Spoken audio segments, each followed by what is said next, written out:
Good evening, good afternoon, good morning, good whatever time it is, wherever you are, whoever you might happen to be. Welcome once again to Nerd Week Live, the show in which we talk, not Nerd Week Live, that was 2 days It ago. And in happens to the fact, best of us. you got me right there. I'm going to see if I can transfer really quickly over to the spoiler team. Oh, shoot, Oh, shoot. Sorry. that's I okay. had, there we go. Having a little technical difficulty on my end. It's technical difficulty night here on Full Fat Spoiler The Chat. chat. The Woo! chats. So yeah, Full Fat Spoiler Chat, the show in which we, the folks at Nerd Caliber, bring to you a discussion of recent entertainment, where we talk about something that happened in the entertainment world that you've been given the opportunity to watch or see yourself, and we talk about it in depth. We talk about good things, bad things, what we liked, what we didn't like, and so on. And to do that, to go in depth, we have to spoil it. So we are going to be doing that tonight with Star Wars Visions, the anime collection of shorts, or the collection of anime shorts on Disney Plus that are influenced by or set squarely in the Star Wars universe. I'm Rodney Brown. I'm the editor-in-chief of Nerd Caliber as first-person shooter on Facebook, as a cosplay photographer. I just realized, speaking of Facebook, also along the lines of problems, I hadn't started it to go live yet. There we go. And Burley underscore adopter on Twitter and a couple of other places. Before we get to the self-introductions from my partner tonight, I'm going to apologize for looking like Emperor Palpatine. Sorry about that, folks. My allergies have been kicking up like crazy. I can see, as opposed to Tuesday night, which was just a nightmare. So, that's a big plus. But yeah, these under eyes, not sure what's going on there, folks. Just, well, I know what's going on there. It's allergies. But so my apologies for this. Isn't a Spooktober thing or anything like that. I'm not trying to scare the kids. It's just the allergies. Anyway, joining me tonight in the stylish chapeau is Byron. If you would introduce yourself. Hello, guys. It is I, the great Jedi, Byron D0, Byron McNeil to all the real world non Jedi people. um, I am a contributing writer for Nerd Caliber. I am a social media consultant, and I sometimes make videos for the site. And I am so excited to talk about these series of shorts. And if you like fan art, you should check out my Instagram, which is BD0Art. That's BDZEROART. Awesome, very cool. Check that out, folks. We've already got somebody in the chat. Carola, welcome to the show.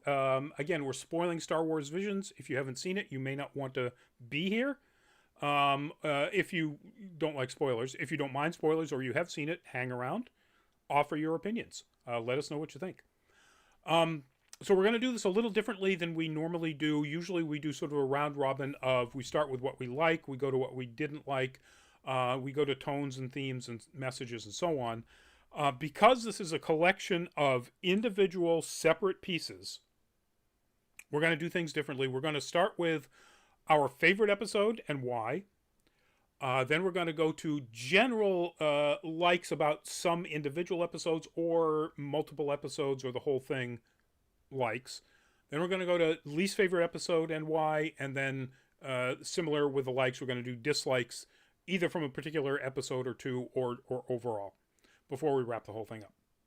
Otherwise, if we did all 9 episodes in our normal format, we'd be here forever. Yeah, we don't have that kind of time. Yeah, we ain't got that kind of time.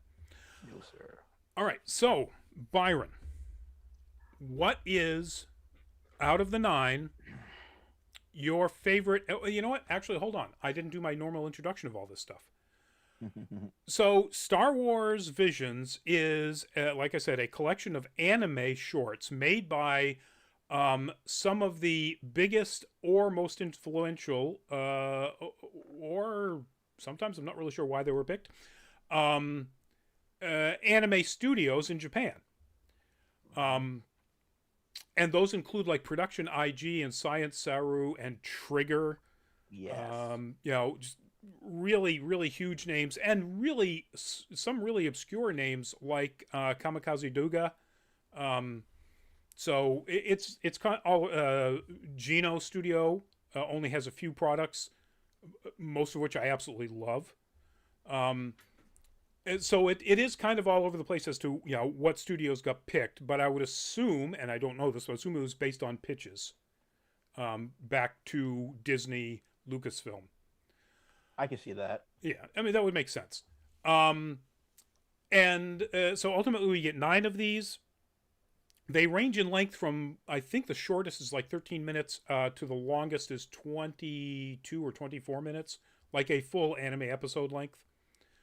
Um, Yeah, they're quick watches though. but they are quick watches, and because they're individuals, you can watch. And I did this. I watched like a block of 3 at a time, or maybe 4 and 2 and 2, or but I watched it in blocks. So I go, oh wow, that was really cool. That's a good one to end on, and I'll wait and I'll jump into the next one, because they don't jump from. It's not episodic. They don't jump from episode to episode. It's a standalone story. You can finish one and go, oh okay, good. And the people behind this, each one, are in some cases really amazing. Like the last episode, and I'm going to mispronounce the name because it's the only one that's in Japanese, Akakiri, is done by Science Saru. Science Saru, Devilman Crybaby, Japan Sinks 2020, Ping Pong. Some of the wildest, most creative stuff in anime. Could you imagine what the episode would have been like if it was directed by Masaki Uwasa? And that's the thing I was going to get to. It wasn't directed by their in-house god tier director. It was directed by the co-founder and CEO, so essentially the business person, Yunyong Choi. Mind blown. Now, but other people, the 2 founders of Trigger, each direct their own episodes.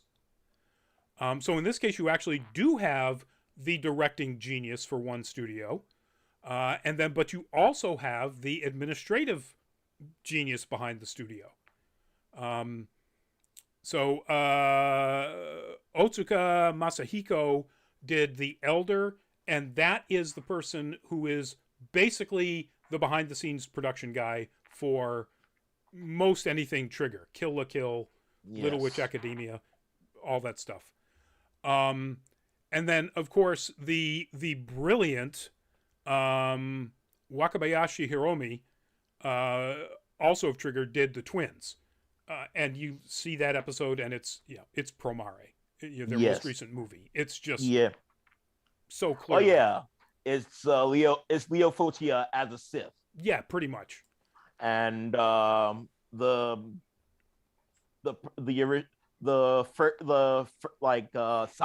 from Kill la Kill with blonde hair. Yeah. All right, good call. Yes, actually, that's a very good call. I'll buy that. So. Now that I've given that introduction, Byron, what was your favorite episode and why? Now, this is a tough one because there were some really clutch standout episodes. Yep. Initially, I was thinking about doing T0-B1 for my favorite episode because it's an homage to Osamu Tezuka's one of his greatest works being Astro Boy, and it's like this, it's in the DNA of this episode so much, like right down to the droid, right down to from the artwork to the droid characters work in and of itself. Yep. But I'm going to have to go with the Twins. All right. So just the Twins was the one we were just discussing. The first one in the series by the folks at Trigger, the one directed by Wakabayashi-san, Trigger's top guy. So yeah. So why the twins, Byron? Uh, it was a number of things, like the visuals first and foremost. Uh, Wakabayashi never disappoints with in that department. The simplicity of the story as well, like the fact that you have these two, that you have this conflict, and it wasn't like about a high stakes deal. It was just a brother and sister like trying to understand each other. And sometimes you can have a low stakes story in this space, in this massive space opera that is Star Wars. Yeah. I don't know that I'd call it a low stakes story. I mean, if things had Well, gone as planned, that was the weapon made of a couple of Star Destroyers yeah, was I kind guess, of a planet killer along the lines of the Death Star. yeah. Well, the thing that felt low stakes for me was the brother's motivation. Yes. Yes, he said it. Like, I don't care about the Empire or the rebels. I'm just trying to save my sister. Yep. And that felt far more believable than just the constant binary conflict of the light and dark side. Yep. And it's interesting that his lightsaber in the scene up here, it's not the gold, which is the color usually associated with the gray Jedi, the neutral Jedi. Yep. It's white. It's just pure white. Just like Ahsoka's. Yes. So yeah, it's a very interesting choice. It may be one of the. I was going to say it's one of the ones that's not as deeply connected, but no, it is really a Star Wars story, like deeply Star Wars lore. Um, you know, some of these things get pretty far afield as to how sort of realistic or at least consistent with Star Wars lore it is. This one isn't, including the end Yeah. of it. Oh yeah.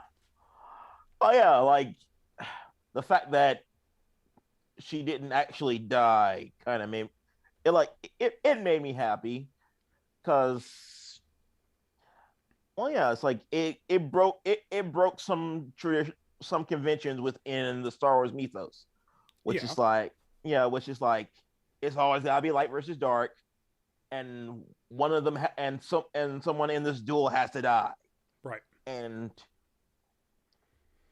like it shows at least it shows me the direction that this franchise wants to go in, which I hope Dave Filoni takes it in the future, where we don't have to just have the light and the dark side fight duking it out.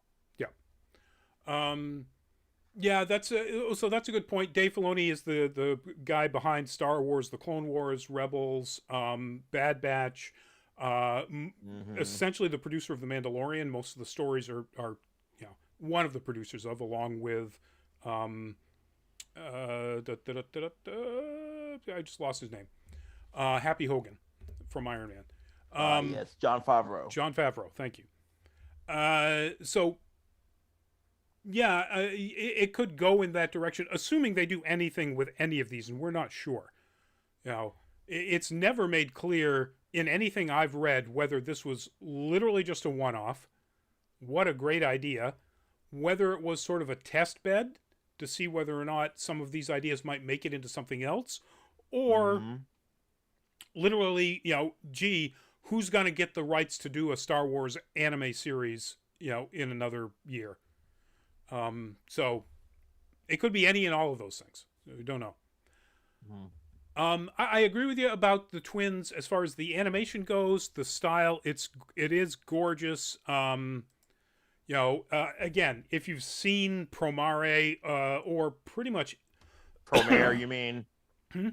Is Promare? Promare, if you've seen Yes. Promare, I don't know why I want to call it Promare.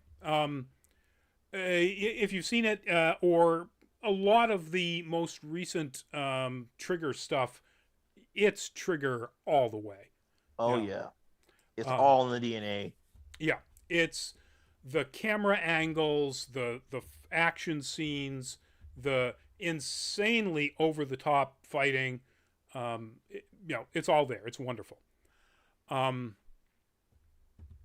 yeah, so I agree. Anything else about this that you would think is worth calling out?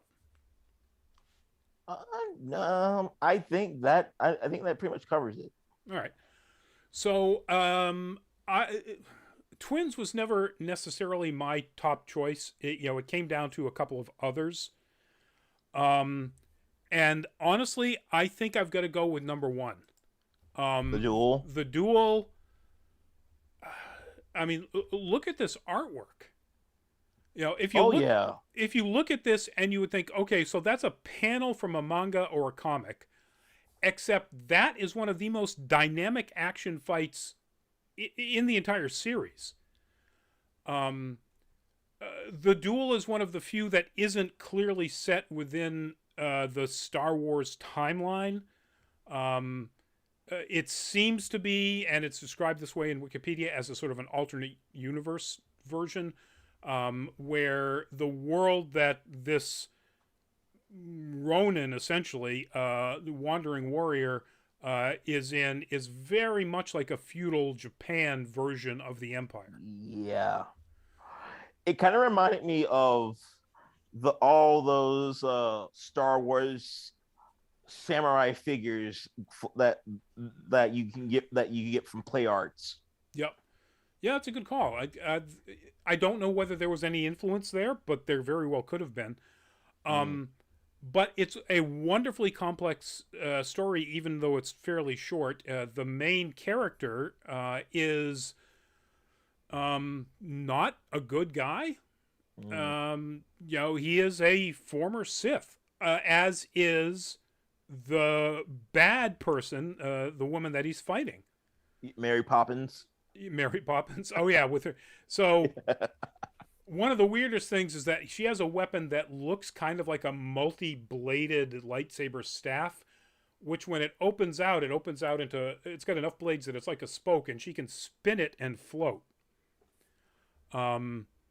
Which is a little weird, but again, that's the nature of some of these anime adaptations. They take stuff that's in Star Wars and make it anime. And that was their Mm-hmm. mission. And this did it as well as any of the others, better than many.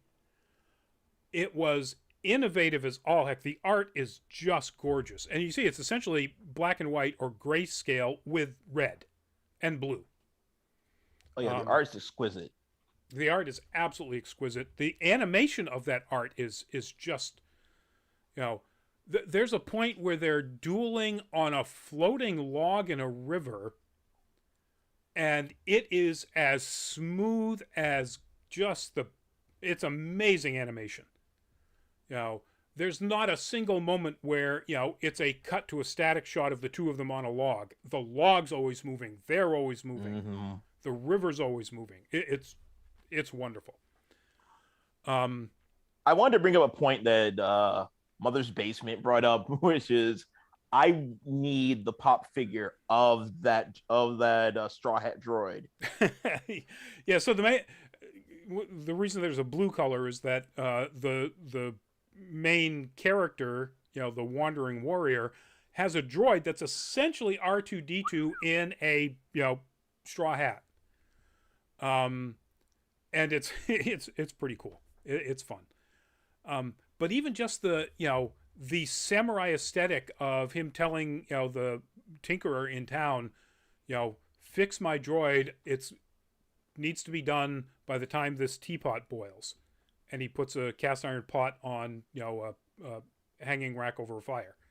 And like, that looks like the kind of guy you don't want to say no to. Yeah. So it's wonderful. So this is the one that's done by Kamikaze Duga. Yes. And Kamikaze Duga has two things it's known for. It is also a production house, so it's been some of the production people behind like a bunch of JoJo's seasons and a few other things. But as Hmm. far as an animation studio, Ninja Batman. Oh, now eh, that you mention it, it does have that same painterly quality. It does, and Pop Team Epic. And Interesting. there may not be enough drugs to describe what Pop Team Epic is as an anime. It's ambitious though. It is ambitious as heck. But it's if the guys who made the regular show did lots of shrooms and then made an anime about two sailor uniform schoolgirls, that's kind of what you might think Pop Team Epic is. So nothing that would ever give you the sense, other than the Ninja Batman fight scenes, that they would make the duel. Um, and so it's wonderful that you get to see something that crazy from a Indeed. studio that's kind of not known for anything like this.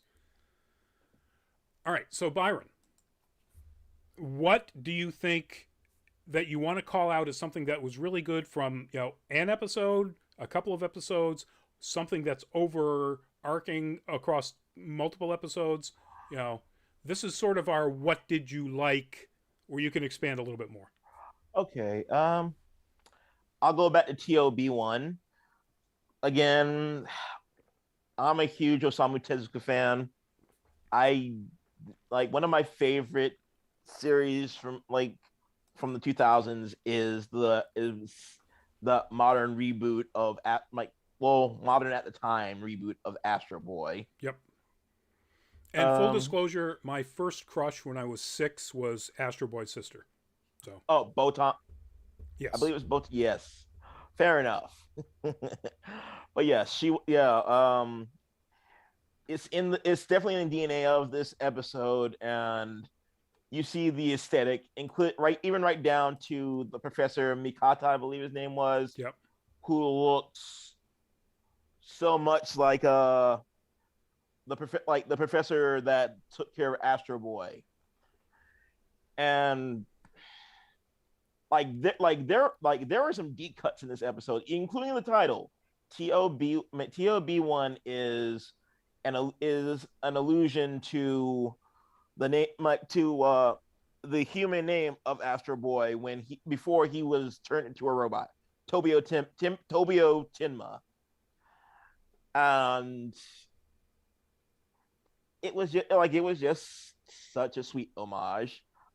I would have never thought to do something like that, but it's cool that we have like someone mixing Astro Boy with Star Wars Yep. and making him a Jedi. And it's really Star Wars. It ends. So this is TOB1 or Toby. Mikata calls him Toby. Yep. Um, Discovering in the basement, which he's not supposed to go into, there's a spaceship in there, and he accidentally turns on something, sends out a signal, and turns out the professor has been hiding because he's a Jedi, and it draws a Sith. And the fight between Toby and the Sith, and just the Sith in general, I mean, is wonderfully frightening, powerful, scary, just an amazing job. And so while it starts off not necessarily seeming like it's too deeply connected into the Star Wars universe, it very much becomes so eventually. So yeah, and it's the other. There are two studios that have two products in here. Trigger is one, Science Saru is the other, and this is one of the Science Saru ones. Mm-hmm. So anything else that you want to particularly call out as something really good? Um, there is so much I did, and um, the last one, what was it called again? Akari? Akakiri. Oh yes, Akakiri. I like that. I enjoyed so much about that one, including the voice acting work.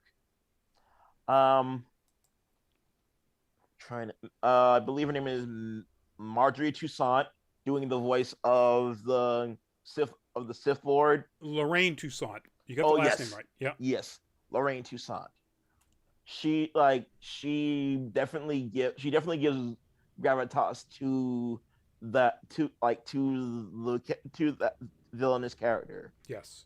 And yeah, I loved her in Into the Badlands, and she brings that same energy with it. Yep. And I think she did a great job of making that character very villainous, but not over the top. I mean, Yes. I think we all would like to think we wouldn't necessarily make the same choice that Tsubaki did, Yes. but you can see in her offering of that choice way more realistically. And by on the screen, Tsubaki is the Jedi in the hat, and his longtime love, Misa, is the woman in the near frame. Um, you can see how that would be much more enticing the way she presents it than anything the Emperor ever told to Anakin. So yeah, she did a fantastic job. Henry Golding as Tsubaki, and Jamie Chung as Misa. So I do want to add one more. Do have one more entry. Lop and Ocho. yep, Um, the fluidity of the animation, the characterizations of all these villains, just like the nature of the conflict. Like you have Ocho. You have Ocho, who is just like, it's like, I know more than my father. It's like, trust me, I know what I'm doing. It's like she really didn't know what she was doing at all, and it cost her family. So yeah, yeah, and just the idea that Brand New Animal or so on. You've got this essentially rabbit humanoid, which a lot of people I've seen on various posts on the internet. It's like, oh, that's they're doing furries on this. Like, have you? And they're idiots. Yeah, I mean, have you watched a Star War? Have you read the comics? Well, yeah, you've got Jackson, Yes. who is in fact a rabbit, like green furred, but rabbit, like being, but also Ewoks and Wookiees, and I mean there are so many non human looking humanoids in the Star Wars universe. Why is it ridiculous that there's one that looks vaguely rabbit like? Oh, so yeah. All right, so my things that I liked about sort of general overall or any particular pieces of episodes. I'll get back to Byron's the voice acting, both the Japanese and particularly the English. So I went back and I watched a lot of it dubbed again because of something actually Jeff Thu on My Mother's Basement said. And the voice acting is generally outstanding, with some really particular exceptions, which we'll get into. But yes, the second Trigger anime or episode, The Elder, you've got yes, David Harbour as the older Jedi. There we go. You've got Jordan Fisher as his apprentice Dan, and James Effin Hong, the James Hong, hardest working man in show business, as the Elder himself, which is this guy with the two swords. Just absolutely fantastic, and for the most part, all of the voice acting is wonderful. I really like the sword play, the lightsaber duels. You take a culture that has been used to animating sword fights for, sword fights of a particular type that was inspired by samurai sword fighting. That's literally what George Lucas was going for. Yeah. Um, and you ask them to then animate these energy swords, lightsabers, as sword fights. Of course, they're going to make any better than anything that's been put into just about any series or any one of the movies. Um, Maybe the Darth Maul fight is right up there, but again, that's because you've got a martial artist actually doing the fighting. Yes. Um, I so do. good.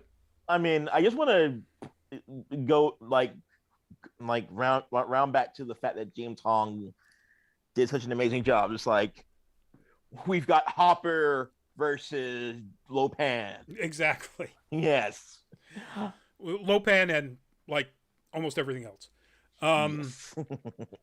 He brings that Lopan energy to this episode. He does, as opposed to I Make Eyes, which is a reference to Blade Runner in case you know. Anyway. Oh, God. Well, it's been a while since I've seen it. Yeah. So other things I like about it, I like the consistency of some of the things that run across it. Kyber crystals are really important in almost every single episode in this. Which is interesting in that I don't know whether, the folks at Lucasfilm said, hey, make that a thing. I don't know whether they told every director to, hey, somewhere in there you've got to throw in some variation of I've got a bad feeling about this, but yes, every single episode has some variation of I've got a bad feeling about this. It works for the most part, though. No, it does, and this is in my list of things I like. I like that. I actually really like that. I think that's, it's a great way to, as if lightsabers don't give it away, and Force users and so on. It's a great way to connect everything in completely unconnected stories. Any other ones that I particularly like to call out? I really like, and I agree again with Jeff through 100% on this, the Ninth Jedi. Make that an anime. Yes. It is one of the most incredibly well-developed worlds, backstories. It takes you right up to a point where you go, and then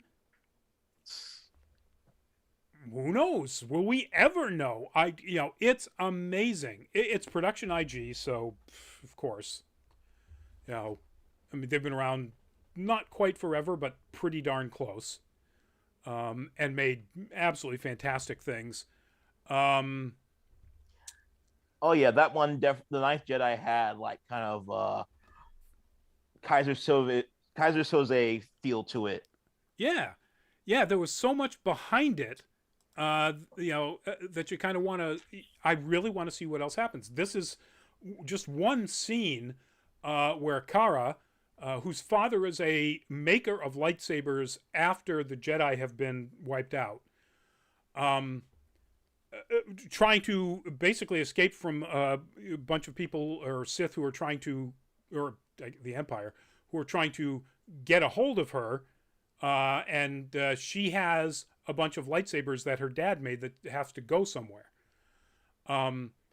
Just look at that. The design, you can tell the dynamic animation off of that. Her coat flipping around as she flips that scooter around over the ice. It's just fantastic.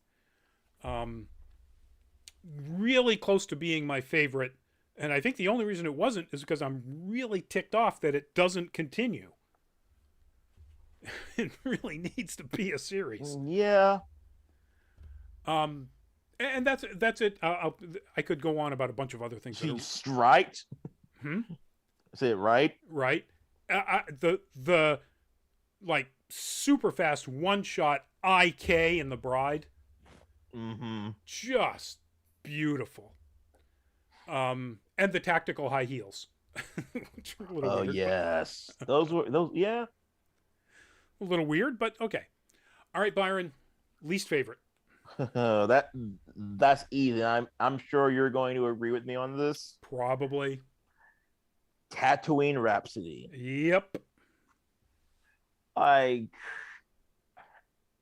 in concept, I liked it. I like most of it. Love that song, man. That song. Yeah, that song. Uh, so you listened to the English dub, right? Yes, I did. Go back and listen to the Japanese. Um, the song is different. It's a speedier, almost thrash pop punk. Yes. I mean, just so much more exciting than the one in the English version, sung. There's no other way to say it. Badly by Joseph Gordon-Levitt. Which that hurts. That hurts me to say that because I think he's an amazing singer and an amazing performer in his own right, but he just didn't do it for me here. Nope. And the animation, so this is Colorido, Studio Colorido, who's done some pretty good stuff. Let's see, Colorido. Is pretty good stuff, he says, and now I can't remember which. Oh, yeah, so Burn the Witch, which, if you haven't seen that, if you're at all a fan of Bleach, it is set in the same universe, but it's set in London, and it's a completely different story and really amazing. And unfortunately, they've only made what's essentially a short movie, which they put out as 2 episodes. And the really bizarre Penguin Highway. Yes. Yeah, so they do some very creative and interesting things. This is the story of this kid who was apparently a former Padawan, who is part of a band. Him and his buddies have a band. There's this 3-headed, multi-armed person, and then a droid with like cow ears. But a cute droid. Yeah, very cute droid. The most important thing, or member of the band, is a hut. Yes. And in fact, Jabba's nephew. And that's the big, the big conflict in the whole story. And it ends with. So I guess I don't need to do my own dislike because this is the same thing. I'm agreeing with you 100%. It ends with. So Jabba is going to have his nephew killed because he ran away to join this band and therefore completely shirked all of his hut duties. And he's going to have him killed, but then it ultimately comes down to the kid convinces Jabba that if they can play a song that moves him enough that he will not have them killed. And I mean, I'll give the one smart thing is that, and also said they would, Jabba would let them be their manager essentially. And of course they play it, and it's in the English version it's terrible. Yes. In the Japanese version it's better, but it's still not great. Certainly not the kind of thing, the guy who literally kills his musicians on a regular basis inside his own palace. Not the kind of thing that's going to turn Jabba around and say, yeah, no problem. But here he is. Yep. Go right ahead, he says. You win. It's just dumb. I'm not a big fan of the animation. It's pretty, Yeah. It's nothing to write home about. It's definitely not Trigger's best. Right. Well, this isn't Trigger. Oh, it's not. I thought that was like the other Trigger one because it has like has a lot. It's got Trigger eyes. Yep. It's got the Trigger eyes. It's got the Trigger horns. It looks. Actually, it looks Gynax. It looks like Gurren Lagann. Yeah, it does. But no, this is Colorido. All right. Okay. And it doesn't look anything like Penguin Highway or Burn the Witch. A little bit of Burn the Witch. Yeah, okay, I can see that a little bit, but anyway. I think Colorido just wanted to get something into this project. Yeah, I mean they must have been invited, obviously, in whatever negotiations went on based on their previous work, and Penguin Highway is really interesting and bizarre. Um, and Burn the Witch is amazing. I I don't know why that's not an ongoing series, but anyway. Yeah, that I know why it's not one, because Kubo can't do long form stories, but we're not here to talk trash. We're not here to talk trash about Tite Kubo. Yes, don't be dissing the mangaka behind Bleach and so on. But not that it's inaccurate. So that's basically my also my least favorite. So we got that out of the way. So Byron, other things you want to call out about things you didn't particularly like about any other specifics or overall or multiple stories? Honestly, my biggest complaint is that there wasn't more of it. Agreed. So I've got that. I'll agree with you 100% on that. Um, the English voice work in in that episode, and I'm like Byron said, I'm right with him there. I'm a huge fan of Joseph Gordon-Levitt, but both Joseph Gordon-Levitt and his other three-name buddy in this series, in the Twins, Neil Patrick Harris. That was Neil Patrick Harris in there. That's NPH. I'm going to confirm that just to make absolutely sure here. But the Twins, yes, Allison Brie as Am, and Neil Patrick Harris as Kare. Well, I mean, Neil Patrick Harris is an amazing voice actor in his own right. So he is, which is why I think.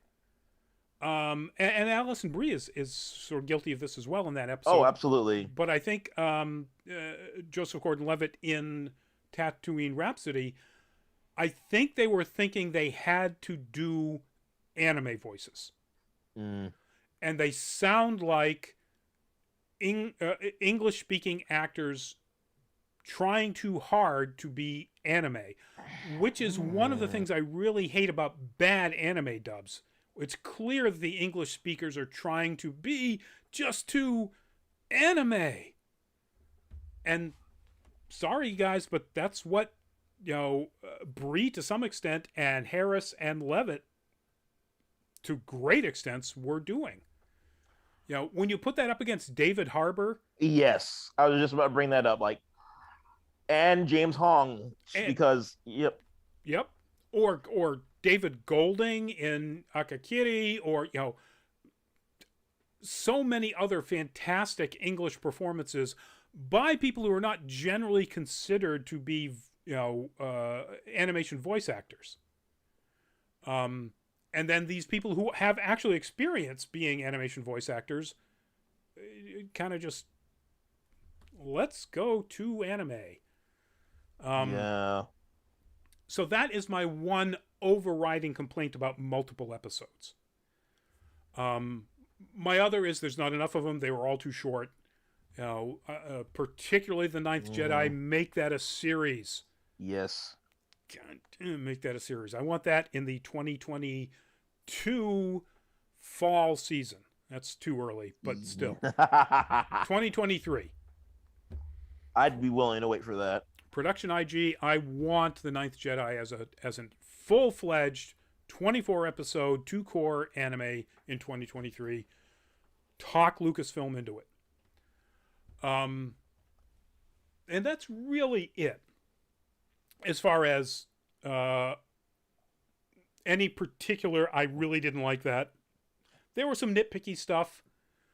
The Twins, I thought that the build up to Kare's big, both attack and save of his sister took too long. But, I mean, it wasn't Dragon Ball Z, so. But that's pretty much it as far as nitpicking. So, Byron, overall, do you recommend it? And as a whole, where on a scale of 10 do you put it? I would definitely recommend it, especially if you're a fan of anything Star Wars. If you need anything if you need a palate cleanser from Rise of Skywalker. I mean, there are plenty of palate cleansers, but I'm still mad about the existence of that film. Agreed. Yeah, Oh, yeah, well, there it's. goes one of my lights, folks. Sorry. Oof, I can't tell the difference, but yeah, I'm sure people heard the crunch. So um, I'd give it probably a 7 out of 10 overall because I would like to give it higher, but the fluctuation in quality of certain episodes, yeah, yeah. it's not a smooth ride all the way down. It definitely is not. So I would agree with you about a recommendation. I would also agree with you about, if you're a Star Wars fan, if you're a Star Wars fan and you miss some of the stuff that was in the old extended universe novels and so on, and how creative a lot of those authors could get, this expands Star Wars in ways that they haven't even thought of yet, and it's wonderful. If you're an anime fan, there's some of the most amazing animation in here you've ever seen. It's really good and so wildly different. Um, even Science Saru. I'm not really sure what the animation of Akakiri is supposed to be similar to, but Toby is keep your hands off Eizouken. Yes. Like, and it may be the same director, or I don't have that information up here, but boy, is that animation similar, and that's a really good thing. So I agree. I recommend it for anime fans or Star Wars fans or the crossover. I wanted to go 8 out of 10, but I think I have to agree with you that. So if there are 9 episodes, so if there are some 9s out of 9, there's no 10 out of the 9. I mean, the Duel is really close. The Ninth Jedi is really close, but those are 9s. And then there are a lot of 6s and 7s. There's a 3 or 4, with Tatooine Rhapsody. So, yeah, I'm gonna have to come in at 7. I agree, 7 out of 10. Definitely worth a watch. Absolutely. All right, folks, that's it. Before we wrap up, if you are at or going to be at New York Comic Con tomorrow, we will be, not we, but Nerd Caliber will be running, once again, its cosplay and photography shootout panel, event, competition, whatever you call it, 2 p.m. Up in the Cosplay Central, the Riverside Pavilion, all the way to the upstairs. We pair up a photographer with a cosplayer or a couple of cosplayers. We're limiting it to just 10 teams because we've only got an hour. We'll give you, and again, to try to reduce the amount of time, we'll give you the subject of the theme of the photo, and that those teams have to go out. They've got 20 minutes. If Greg gets things moving real quickly, maybe 25. They've got 20 minutes to go out and make the best photo they can on that theme while sticking to all of the regulations and so on. They probably shouldn't go outside. They can't take their masks off, etc. And then they all bring them back, deliver them to the judges who put them up on the screen and critique them while then picking best example of the theme from the judges and then fan favorite from the audience. Prizes for both winners. So it's a lot of fun to watch people just go crazy and come up with some really creative stuff, even if you don't want to participate. So if you're around, go check it out. Our next show is Monday, is No Nerd Caliber, and I'm not entirely sure exactly what we're going to do with it. I think it's going to be favorite alternate reality stories. And that would be a specific alternate change to an existing ongoing story. Because we're going to be talking about What If on Thursday on our next Full Fat Spoiler Chat. And so when I say alternate reality stories, I don't mean a reboot. I mean, while there is something going on, there's also another alternate reality. Like it could be an alternate reality episode of a currently running or a formerly running show. It could be an alternate reality comic in a comic line, something like that. It could be alternate reality books. There are books in which stories take place in an established, this is not the main timeline, alternate reality. But something like that. And then, of course, Tuesdays is Nerd Week Live. I was gonna say, yeah, like it could be. It doesn't have to be. I'm like, we'll be talking about books and movies too, right? Yep. Yeah, it could be anything. Books, movies.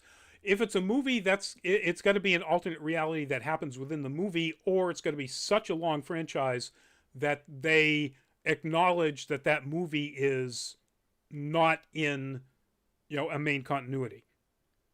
Because otherwise you could just do reboot after reboot after reboot. It's like, oh yeah, well, I like the alternate reality of the Joker as opposed to the reality of, the Dark Knight or something like that. So anyway, with all of that very complicated explanation of what we're going to be talking about, we're going to be talking about that Monday. And thank you all for joining us, folks. Byron, give us a goodbye if you would. Hey guys, thank you for joining us tonight. If you like art YouTube stuff, you should check out my channel, Byron D0, BYRONDZERO. Until next time, guys. Until next time, folks. And check out our Patreon, patreon.com/nerdcaliber. I often forget that. We'd love to have you support us. Help us get to cons, create more content that isn't, us as talking heads talking about stuff we like, which we love to do. We also love to get to cons and provide you with videos and photos and so on. So check it out, patreon.com/nerdcaliber. And with that, thank you, stay safe, and we'll see you at